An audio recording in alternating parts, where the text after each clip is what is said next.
hari ini saya ingin membagikan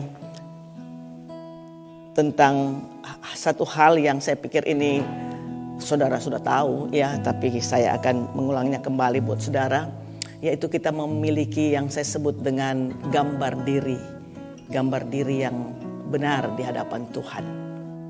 Saudara tahu kalau ID itu penting sekali buat kita ya. Kalau kita punya ID, kita bisa driving tentunya. Puji Tuhan, saya sudah punya driver license.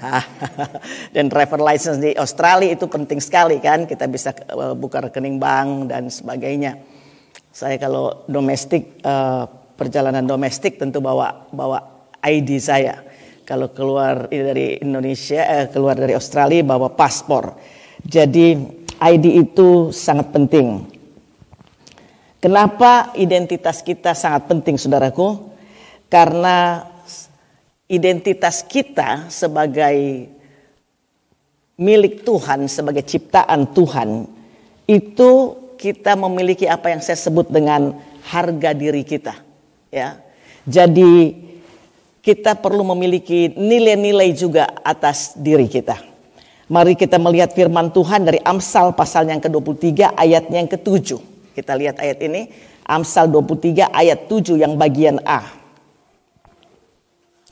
Amsal 23 ayat 7, thank you. Sebab seperti orang yang membuat perhitungan dalam dirinya sendiri, demikianlah ia. Itu ayat bagian A saja. Bahasa Inggrisnya bisa tolong Ica. For as he thinks within himself, so he is. Nah, dan ayat-ayat yang berikutnya bagian B. Jadi saudara, as he thinks within himself, so he is. Jadi kalau kita pikirkan apa tentang diri kita, itulah sebenarnya diri kita sendiri.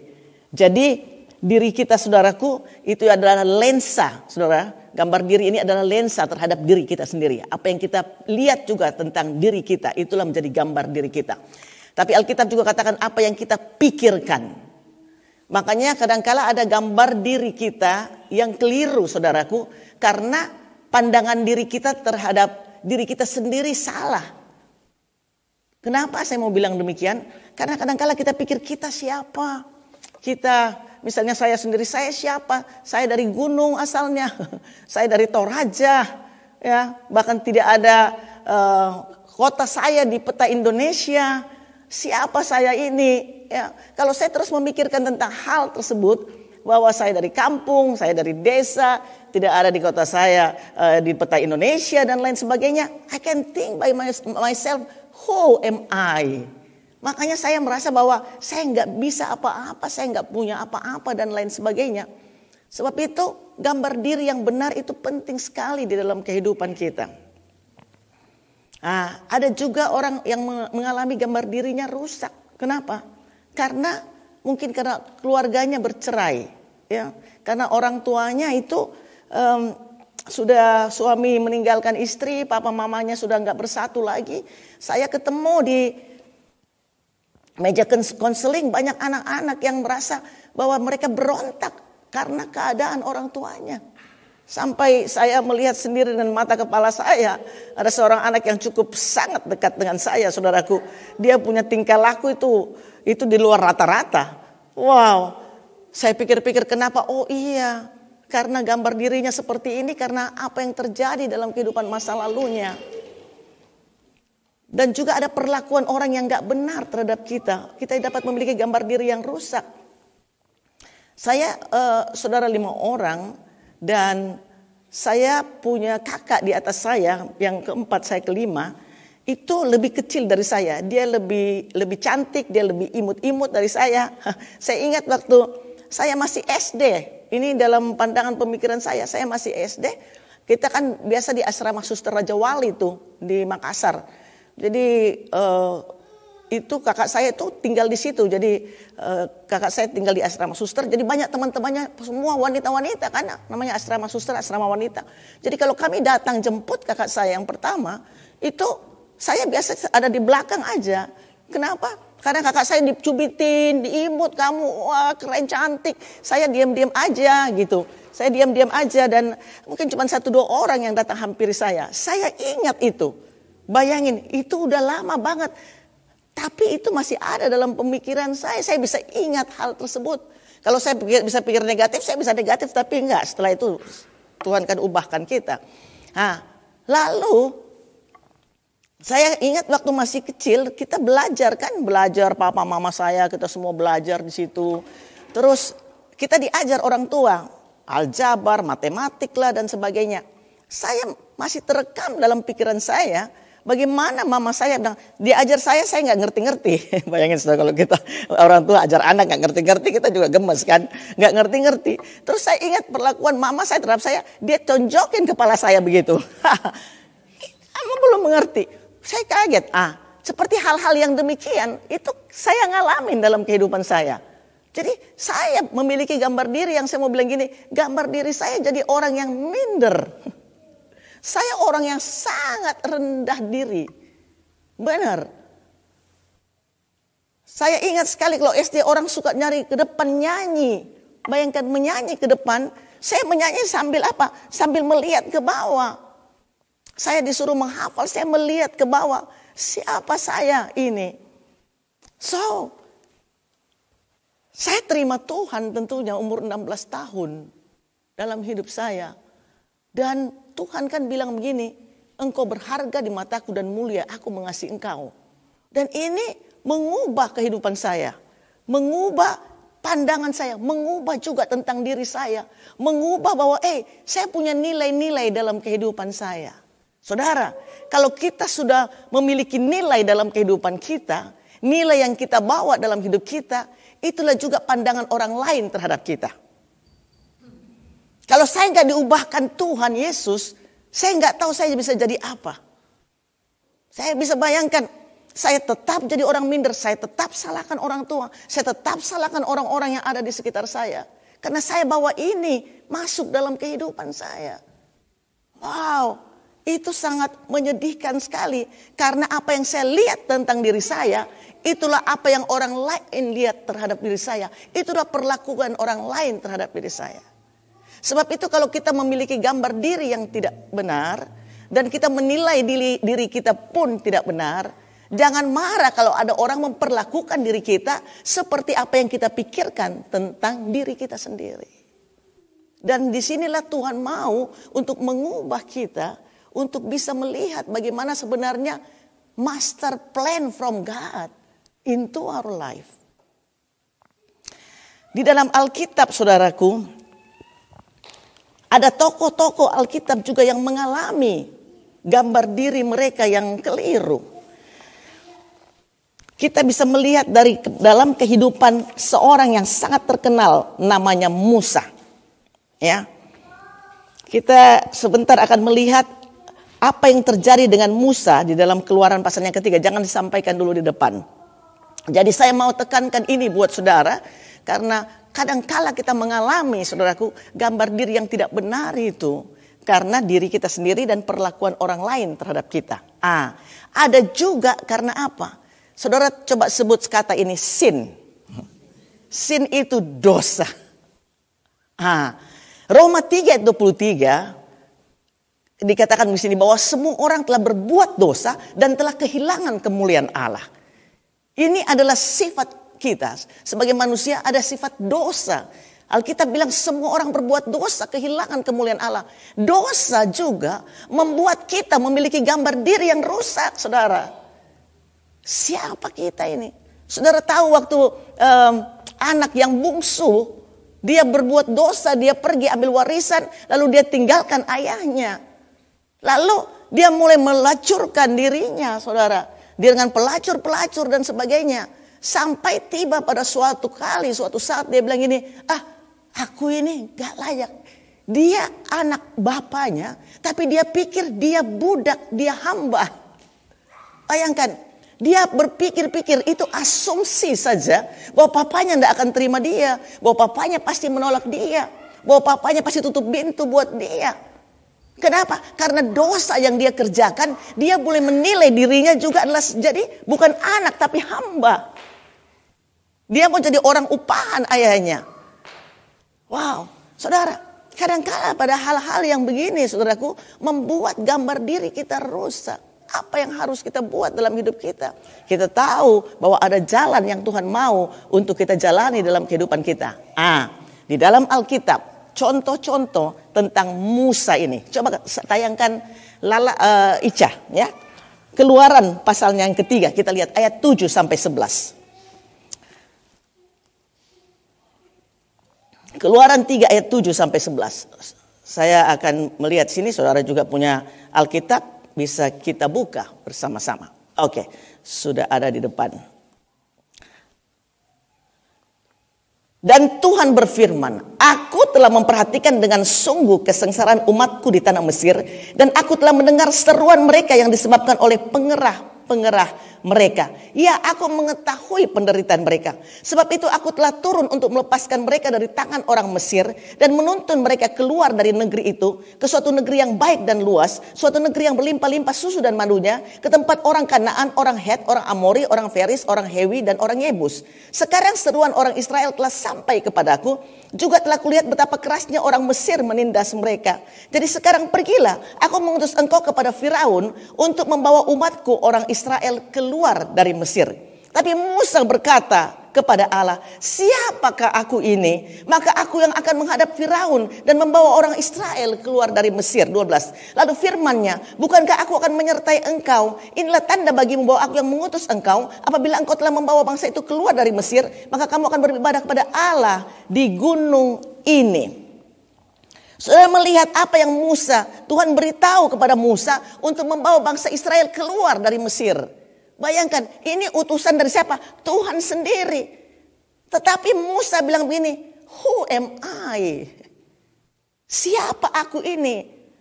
Aku yang menghadap Firaun dan membawa orang Israel keluar dari Mesir. Saudaraku, apa yang terjadi? Saya mau bilang begini, Tuhan kadang-kala menyuruh kita untuk melakukan sesuatu di dalam kehidupan kita. Ada rencana Tuhan dalam hidup kita. Ada tujuan-tujuan Tuhan di dalam kehidupan kita. Tetapi kadang-kala kita merasa bahwa kita tidak bisa. Kita tidak sanggup. Kita tidak mampu. Saudara, kenapa kita merasa kita tidak sanggup, kita tidak mampu, saudara? Karena kita merasa kita nggak bisa. Who am I? Siapa saya ini? Orang, saudaraku, tahu. Kita belajar tentang tujuan Tuhan. Kita garam tahu tujuan Tuhan. Ulang-ulang tujuan Tuhan. Dan itu udah melekat di hati dan pikiran kita. Apa tujuan Tuhan dalam hidup kita? Dengan keserupaan dengan Kristus kita memerintah. Kita udah tahu itu tujuan Tuhan. Tapi saudaraku, saya percaya bahwa tujuan Tuhan dalam kehidupan kita perlu dilandasi dengan kita mengenal siapa diri kita yang sesungguhnya. Karena kalau kita tahu tujuan Tuhan, bahwa saya harus menjadi serupa dengan Tuhan dan memerintah bersama-sama dengan Tuhan. Tapi kadang-kala dalam hati kita banyak bertanya-tanya bahwa saya ini siapa? Saya bisa kagak? Saya bisa melakukan ini atau tidak? Saudaraku, ini adalah suatu fondasi yang perlu untuk kita tahu bahwa kita ini ciptaan Tuhan yang Tuhan taruh harapannya untuk kita. Yang Tuhan mempercayai kita. Yang Tuhan mau untuk bukan kita duduk diam tenang dengan berlipat tangan saja. Tapi Tuhan punya tujuan dalam kehidupan kita. Saya percaya kalau saya berikan kesempatan saudara angkat tangan. Siapa yang punya tujuan Tuhan? Apa rencana Tuhan? Kita semua angkat tangan kita. Tapi kadangkala saudaraku ada doubt. Ada keraguan yang timbul dalam hati kita. Dan bukan hanya itu saja saudara. Musa berulang-ulang katakan. Coba lihat Keluaran pasal yang keempat. Keluaran pasal yang keempat ayatnya yang ke-10 sampai 14. Waktu Tuhan bicara kepada dia, lalu kata Musa kepada Tuhan, Tuhan, aku ini enggak pandai bicara. Dahulu pun tidak, dan sejak engkau berfirman kepada hambamu pun tidak. Sebab aku berat mulut dan berat lidah. Dalam terjemahan yang lain katakan, aku patah lidah. Tapi Tuhan berfirman kepadanya, siapakah yang membuat lidah manusia? Siapakah yang membuat orang bisu atau tuli, membuat orang melihat atau buta? Bukankah aku, yakni Tuhan? Oleh sebab itu, pergilah, aku akan menyertai lidahmu dan mengajar engkau apa yang harus kau katakan? Tapi Musa berkata, Tuhan, utuslah kiranya siapa yang patut kau utus. Maka bangkitlah murka Tuhan terhadap Musa. Dan ia berfirman, bukankah di situ Harun orang Lewi, itu kakakmu? Aku tahu bahwa ia pandai bicara. Lagi pula ia telah berangkat menjumpai engkau. Dan apabila ia melihat engkau, ia akan bersuka cita dalam hatinya. Dan ayat-ayat selanjutnya. Saya cuma mau tekankan di sini bagaimana Musa, Tuhan datang kepada dia lagi lalu bilang begini bahwa Tuhan mau pakai dia, tetapi dia bilang gini, aku nggak pandai bicara. Mungkin bisa dia bilang aku gagap, aku patah lidah, aku nggak bisa. Sampai Tuhan bilang ini, siapa yang menciptakan sampai orang bisa bicara, menciptakan lidah manusia dan sebagainya. Siapa yang membuat orang bisu tuli, membuat orang lihat atau buta? Bukankah aku, yakni Tuhan. Dia katakan demikian kepada Musa. Aku ini. Saudara, pergilah. Sampai Tuhan bilang, aku akan menyertai lidahmu. Dan mengajar engkau apa yang harus kau katakan. Tapi akhirnya Musa bilang apa? Utus siapa aja Tuhan yang Tuhan mau utus. Saya kaget loh ayatnya ini. Bangkitlah murka Tuhan terhadap Musa. Artinya gini, bahwa Tuhan gak main-main, Tuhan serius. Saya yakin gini, Tuhan kalau menyuruh kita untuk melakukan sesuatu, Tuhan serius bahwa kita ini diperlengkapi oleh Tuhan. Bukan hanya dipersiapkan oleh Tuhan, tapi kita sudah diperlengkapi oleh Tuhan. Saya suka dengan sebuah kata yang sering kita dengar bahwa bukan hanya kita percaya kepada Tuhan, tapi Tuhan juga percaya kepada kita.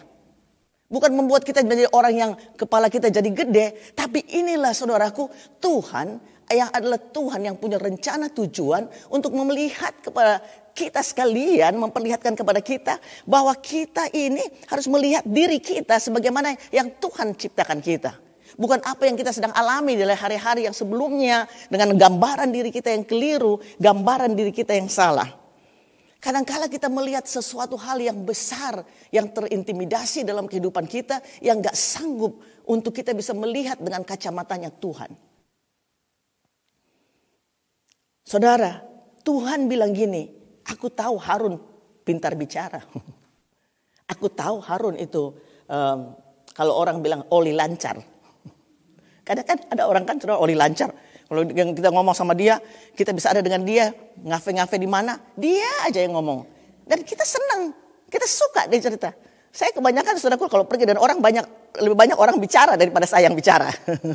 Kecuali kalau orang mau konseling tentunya ya, saya yang banyak bicara. Tapi kalau pergi ngobrol-ngobrol, ngafe-ngafe, saya dengar orang bicara, celotek, ngobrol, enak ngobrolnya. Ngobrolnya saudaraku, oli lancar, ada aja yang dia bicara. Saudara punya teman seperti itu, kita ada di garam kayak gitu. Kita sudah sebut, oh iya dia, oh ini dia, iya benar. Tapi Tuhan bilang ini, enggak, aku enggak utus Harun, bukan Harun. Even though dia pandai berbicara, tapi aku utus engkau. Kadang-kala kita punya pandangan bahwa mungkin orang lain itu lebih baik dari kita. Dia kan sekolah teologi ya. Dia kan memang hamba Tuhan. Dia kan lebih ini, lebih itu dan sebagainya. Tapi Tuhan bilang enggak, Cika, Ibu Lili, Ibu Reta, Ibu Peggy. Tuhan sebut nama kita. Dan saya percaya ada tujuan Tuhan dalam hidup kita. Dan kita semua sudah mengerti semua tentang gifting, karunia-karunia yang Tuhan percayakan kepada kita.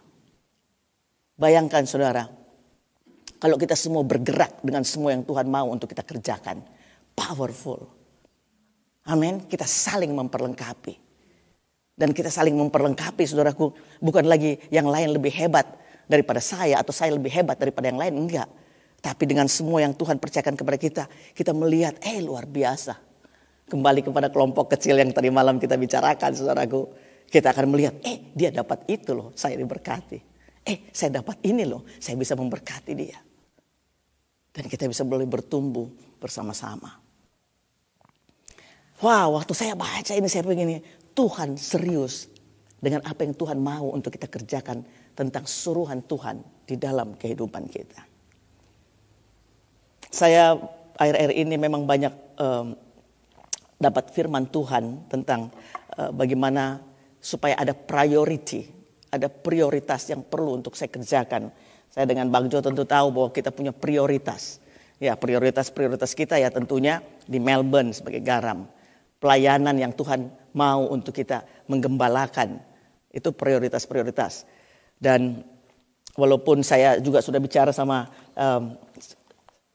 sekretaris kami yang ada atur jadwal kami, saya udah bilang tahun ini kita udah nggak bilang kalau ada mau minta pelayanan sudah nggak bisa ya, sudah nggak ada lagi. Sampai amennya keras Ibu Lili, haleluya. Sampai kami udah dapat jadwal untuk tahun 2026. Bulan Juli, bulan berapa. Aduh, sedang mau pilih bulan yang mana dan sebagainya. Saya pikir-pikir begini, wow, we need to put ini yang saya mau sebut dengan priority. Makanya saya berusaha untuk balik ke sini ketemu dengan saudara hari ini saja. Nah nanti saya akan berangkat ke Indonesia dalam hari Rabu ini. Saya pikir biar Tuhan, kalau Tuhan utus saya ke sini, Tuhan siapkan semuanya. Benar Tuhan menyiapkan. Walaupun sedang high season, Tuhan mempersiapkannya. Haleluya. Kenapa saudaraku? Saya nggak tahu, tapi saya percaya bahwa ada yang Tuhan ingin bicara buat kita. Sesuatu untuk kita. Saya percaya bahwa Tuhan mau pakai kehidupan kita. Johnny tadi malam bilang bahwa, mungkin dia tidak bisa seperti ini, tapi dia suka seperti ini. Pelayanan yang Tuhan percayakan. Seperti dalam bidang media yang Tuhan percayakan buat dia. Dan saya percaya saudaraku, kalau kita setia dengan perkara-perkara yang Tuhan kasih buat kita, Tuhan akan kembangkan itu buat kita. Jangan kaget John, kalau Tuhan kasih kamu yang hal-hal yang kamu nggak harapkan. Loh, ini rupanya yang Tuhan kasih buat saya lagi.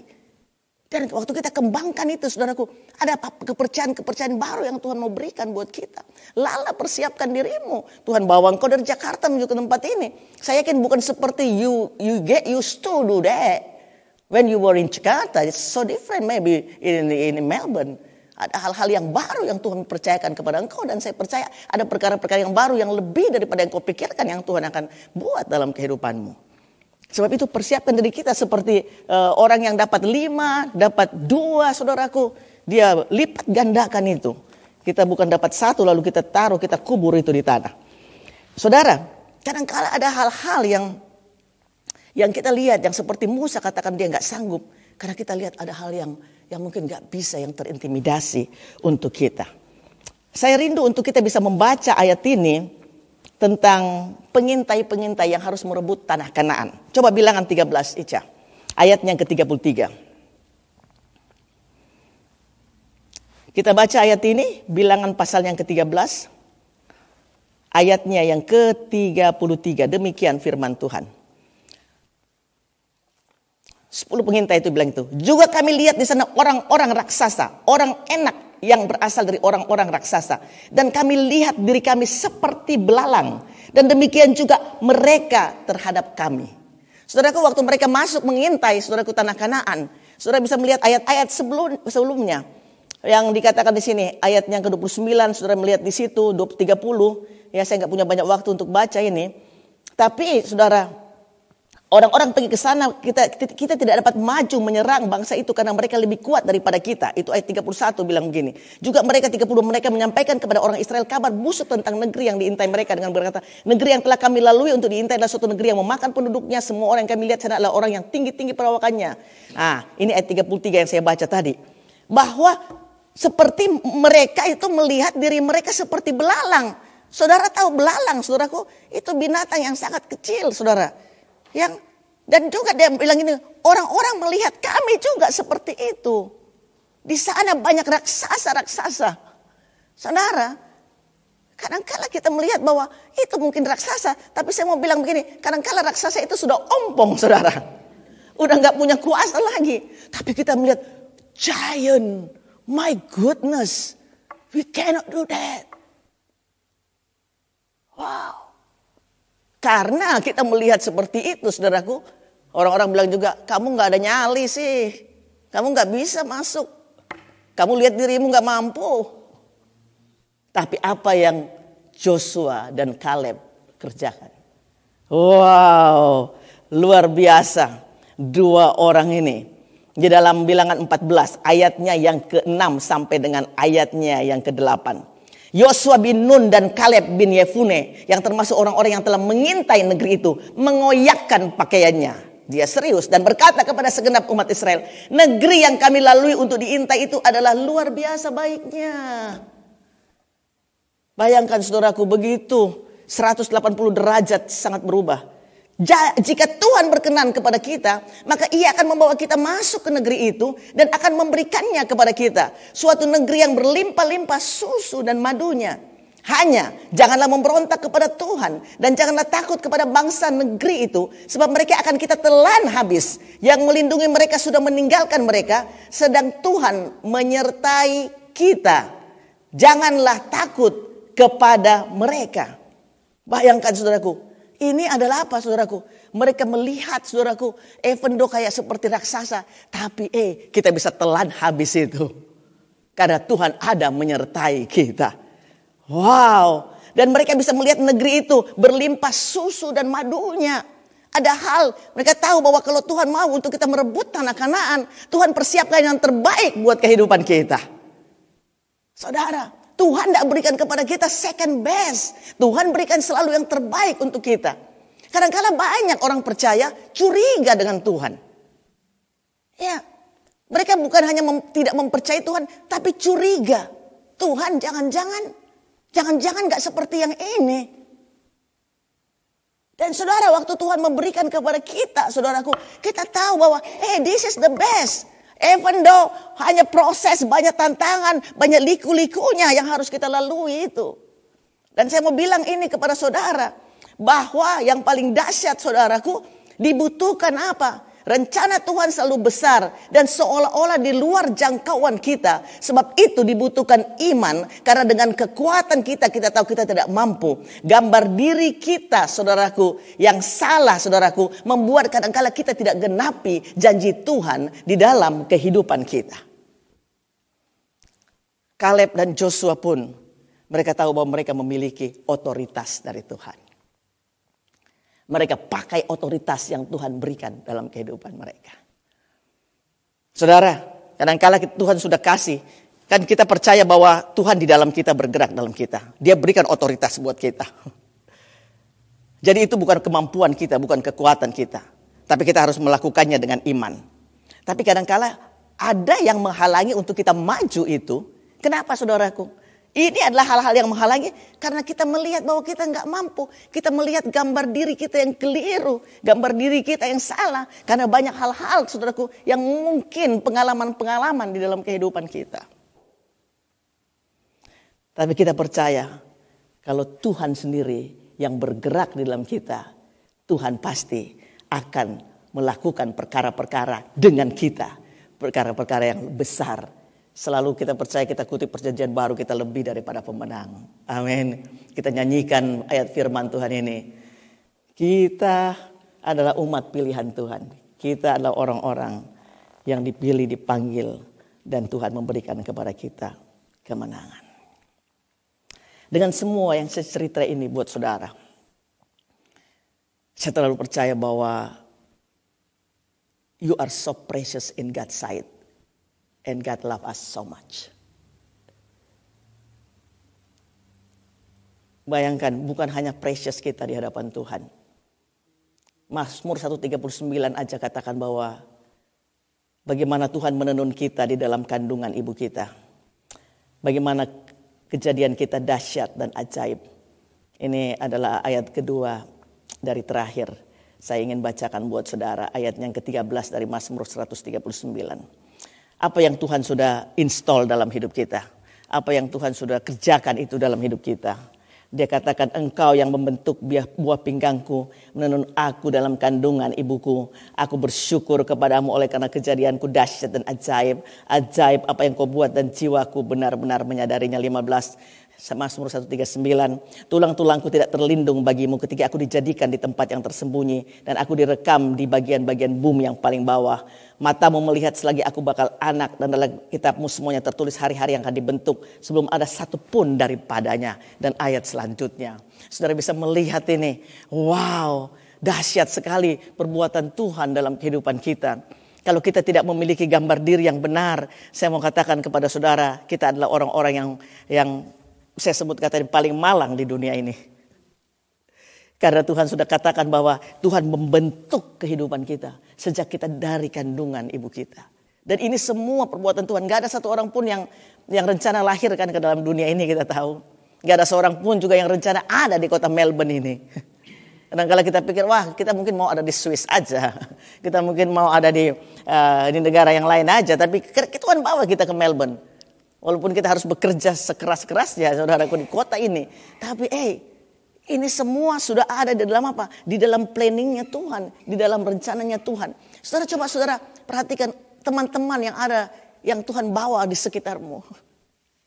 Walaupun semuanya hal-hal yang mungkin kadang-kadang ada yang kita nggak bisa terima. Kadang-kadang ada yang kita seperti lem aja dengan mereka. Siapa aja teman di kantor kita, bukan teman-teman di gereja, di mana aja kita bersosialisasi, saudaraku. Tapi it is not by accident how God has put us together. Amen. Sebut siapa aja, name it siapa aja. Saya yakin bahwa ada tujuan Tuhan di dalamnya. Ada rencana Tuhan yang ada di dalamnya. Bayangin, kita ada ini karena tujuan Tuhan, karena rencana Tuhan, karena maksud ilahi daripada Tuhan. Saya juga pikir, wow, saya ketemu dengan satu ibu waktu mengetahui bahwa saya kemarin kena sakit, baru Tuhan sembuhkan saya. Lalu dia bilang begini, yang saya sering dengar, tapi itu seperti menjadi suatu poyuan buat saya. Dia bilang, Tuhan masih mau pakai Kak Ina melayani. Karena saya pikir waktu saya cancer, saya pikir mungkin saya nggak lama lagi akan hidup. Mungkin saya akan menjalani proses demi proses dalam kehidupan saya di depan ini. Tapi saya bersyukur Tuhan tidak seperti apa yang saya pikirkan. Tuhan memberikan pemulihan dan Tuhan memberikan kesembuhan. Dan itu kembali datang. Saya bilang, oh iya. Makanya I really want to use this time wisely. Saya percaya kita pun demikian. Kita menggunakan waktu-waktu Tuhan berikan buat kita dengan penuh hikmat daripada Tuhan. Tidak wasting, nggak buat seenaknya. Kita bisa pakai ini untuk semua yang Tuhan sudah siapkan di dalam kehidupan kita. Ibu bapak, saudaraku di keluarga Garam dan Denong ini. Bapak bukan cuma kasih cincin dengan anak bungsu yang pergi itu. Cincin lambang otoritas. Dia kasih cincin untuk kita juga. Dia bukan cuma kasih jubah. Gak sembarang orang dikasih jubah, saudara. Tapi anak ini yang bersalah, yang merasa bahwa dia sudah gak bisa, dikasih jubah. Jubah itu untuk orang bangsawan, untuk orang terhormat, untuk imam-imam, untuk raja. Dan dia dikasih kasut. Budak gak perlu pakai kasut, tapi anak pakai kasut. Lalu bapak bilang begini, bikin pesta. Potong semua lembu tambun, bukan anak kambing. Kenapa? Karena dia anak. Karena kita anak. Kita bukan budak. Kita bukan hamba. Kita anak. Anakku yang kembali kepadaku. Maka mereka bersorak-sorak. Dan saya percaya ada pesta di sorga. Ada pesta dalam kerajaan Allah. Kenapa? Karena saudara anak. Saya anak. Kita anak Bapa. Kadang-kala kalau di tengah-tengah banyak hal-hal yang datang dalam hidup kita, tantangan pasti ada. Kita selalu ulang-ulang bahwa tantangan kenal alamat rumah kita kan. Masalah kenal alamat rumah kita tanpa kita undang. Kalau kita ngalami tantangan, masalah, cobaan apapun. Saya suka melihat saudaraku di kaca lalu lihat ke depan bahwa Ina, engkau anak raja. Engkau berharga, engkau mulia. Tuhan mengasihi engkau. Saya ajar anak-anak di Tiga Balata kemarin. Bahwa kita punya Bapa. Saudara bisa panggil dia Papa. Hanya Kristen yang punya Tuhan yang kita sebut Bapa. Hanya Kristen. Dan Kristen bukan agama. Tapi Kristen hubungan pribadi dengan Tuhan. Makanya hubungan kita hubungan antara anak dan Bapa. Tidak berharganyakah kita ini? Tidak layakkah kita ini? Enggak, saudara, kita anak dan dia Bapa kita. Such a privilege for us to call him Father. So sometimes when we pray, we call him Daddy. He's so close, very close with us. Because he lives inside of us. Dia Bapa yang berikan kepada kita otoritas. Sehingga gambar diri kita dipulihkan Tuhan. Saya nggak pernah kepahitan lagi dengan mama saya, nggak. Saya umur 16 tahun. 40 years, more than 40 years. Saya sudah bilang saya ampuni mama saya. Kadang mungkin apa yang waktu mama saya buat itu, dia juga lihat orang tuanya buat itu terhadap dia. Dan dia nggak tahu bagaimana cara mengajar anak dengan baik.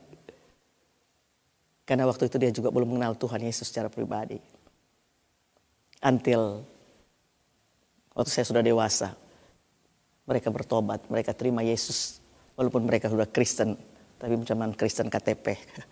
Tapi mereka Kristen yang telah diubahkan oleh Tuhan. Dan saya bisa melihat, saya bilang terima kasih Tuhan. Gambar diri saya dipulihkan oleh Tuhan.